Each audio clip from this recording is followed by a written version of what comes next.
What's up, you guys, and welcome back to the channel. Today we're going to be kind of going over some tips and tricks with iOS 18 Public Beta 1, iOS 18 Developer Betas as well. So we're just going to kind of run through tricks and features that I haven't gone through yet, and let's dive right in. Alright, so let's dive into one of the widgets here. So if we click and hold on one of these widgets, you're going to see that there's kind of a drop-down menu option for the widget. So you can resize it. Alright, so let's dive right in with widgets. So if we go to one of our widgets here and we long press and hold, you're going to see there's a drop down menu, and this is only for apps that have this widget kind of option for it. So you're going to see 2, 3, 4 different options for widgets depending on the app. So if you click on this first option, it's going to go to the app itself. So it's going to revert back and collapse into the app. But if we press and hold and we see there's more options there, we press it, it's going to go to our widget option. And same goes for other widgets.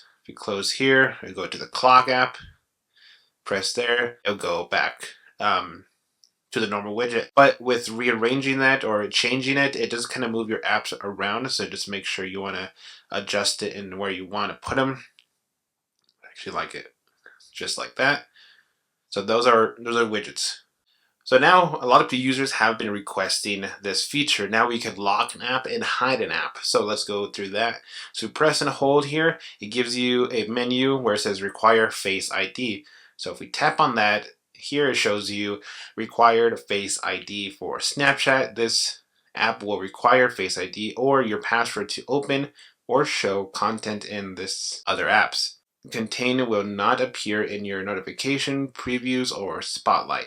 So require Face ID or hide and require Face ID. So we could just do require Face ID. We got Face ID there. So now if we tap on this, it will not open without Face ID. So it did see me bound. I want to show you without it showing. So it's looking for my face to unlock it. And we could do the passcode or use Face ID again. So let's do that. And there we go. It's now unlocked. And now if we want to remove that Face ID, we just hit don't require Face ID, use Face ID to remove that option. You can just jump right in and just use it as normal. Or if we want to hide an app, we could definitely do that. So we press and hold, require Face ID again, and this will kind of pop up for any new app that you are wanting to hide or lock. So let's hide and require Face ID. This app will no longer be visible on your iPhone except in a few places such as settings, Face ID, or your passcode will be required to reveal, open, or use Siri with the app. Obscured app appearance. This app will be obscured on your home screen and in a folder for hidden apps in the app library. No notifications, calls, or alerts. You will not receive notifications, calls, or critical alerts from this app. So that's kind of warning you when you hide this app. So let's just hide the app for now. Now it's gone. But the only place to find a hidden app, if you can scroll all the way over here, it's going to be in our hidden folder down here. So if we tap on that real quick, it's requiring Face ID to unlock it. So right now it didn't find a face. So if we tap again, use Face ID. Oops. And now it shows us here in the bottom that there is our hidden app. And we could also remove it from the hidden app folder, just pressing and hold. Do not require Face ID. And now it's no longer in our hidden app. It's gonna be back. Oops. It threw it somewhere. So now you can bring it back to the home screen. It threw it somewhere. I don't know where it threw it. Let's see if we could find it here real quick. There it is.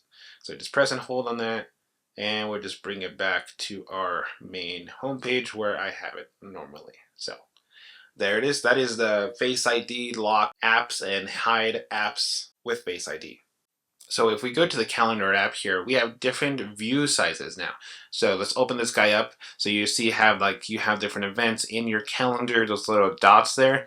We could also pinch and zoom, and it will reveal those calendar events.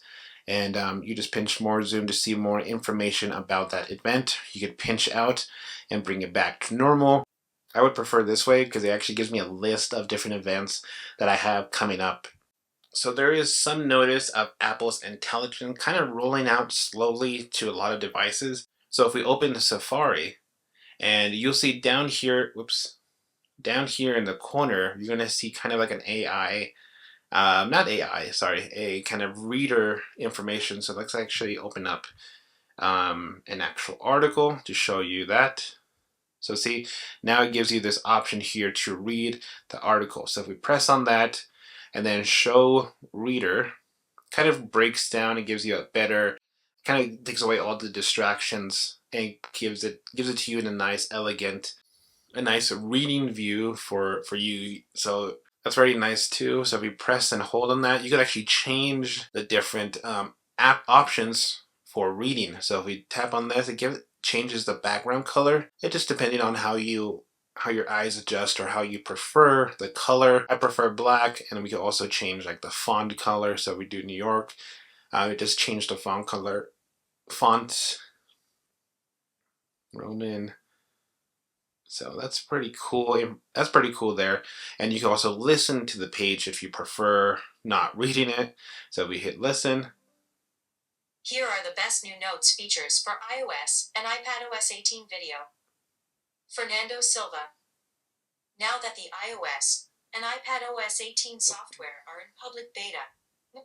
So that is kind of a couple new features, Apple Intelligence here and there. So that's kind of rolling out slowly to the public. So if you haven't known this already, you can now customize the lock screen kind of shortcuts here that we have in the bottom, or you could just fully delete them and get rid of them completely, so you have a full nice display and showing off your wallpaper without any distractions there in the bottom. Or you could just bring it back and customize it however you want. I just prefer it as default, flashlight on that side, and then camera over here on this side. But everyone has a different preference. So if we go into the weather app here, it's going to show us our location currently with the weather. The weather app can also access home and work location. So you can keep a track on if you're traveling far, or it gives you kind of weather update for that work location. So if we go over to our settings here, we scroll all the way down to the bottom and we search for weather. And down here it says home and work locations allow weather to access your home and work address from contacts require location services. So you could turn that on and add your work location to weather, so you can keep an eye on the weather information for your work. So we have a cool new feature with iMessage right now. So if we open iMessages, open your text, and we have an option to send later. So if you scroll down here, we tap on the second option. You can always bring it up to your first page. But now here, hello, and then testing, send later. And now if we click on the top option there, it kind of gives us a calendar and time when we want to send this. So let's just say we'll schedule it for Monday at 5 a.m. So we'll just click on that and it's going to send it later till Monday at 5 a.m. So he's going to have a very early text. So we have a cool new way to share your Wi-Fi network if a friend comes over, a family member, to connect to your Wi-Fi right away. So if we swipe over here, go to our passwords, unlock that real quick, you're going to see we have Wi-Fi options. So if we tap on Wi-Fi. These are the different Wi-Fi connections I've connected in the past. And if we open Wi-Fi, we can see that this is my Wi-Fi network. And then we could do share network QR code. So it does show you kind of a QR code there, as you can see. So that's a cool, easy way to share your home's Wi-Fi to your friends and family when they come over. There's a very cool, handy way to jump between different notes in the Notes app. So if we tap on Notes, we have kind of a new note here. And if we click on the options here, on the three little dots, and go down to where it says Recent Notes, we could definitely see our recent notes that we had in the past. I don't know what that was, but I think I was testing out the emojis there. But we could just tap and hold. I think this was deleted for some reason. Recent notes again, and we just go back between our different notes there. So there's a cool way that you could highlight and kind of color organize your notes in the Notes app. So if we tap and hold and select, or double tap and select the word, and we hit the A's here, so now it gives us an option here. So now we could add a color to it. So tap on that and we could open it up. We could turn on pink, and so it changes here. We hit done. So now it's a different color. It's pink now. And if we tap and hold again, go back here and hit, say, purple, for example, hit done. So now it's purple. So now you get kind of better organize and highlight certain words that you want to share in your notes.